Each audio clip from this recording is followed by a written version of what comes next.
Легенда о чайнике Дракон. Давным-давно в старые и забытые времена на Востоке жил мастер керамики. Он создавал необычную посуду. И вот однажды, когда он задумал создать чайник, из которого выходит дракон, он умер.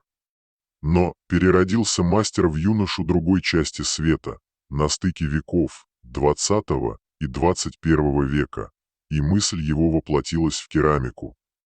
И вот молодой мастер создал чайник и дал ему название «Дракон из чайника».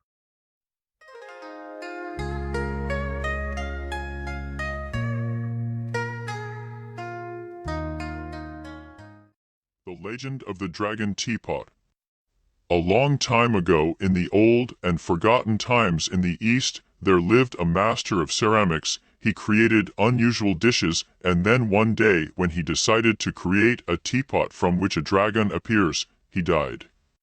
But the master was reborn as a young man from another part of the world at the turn of the centuries, the 20th and 21st centuries, and his thought was embodied in ceramics.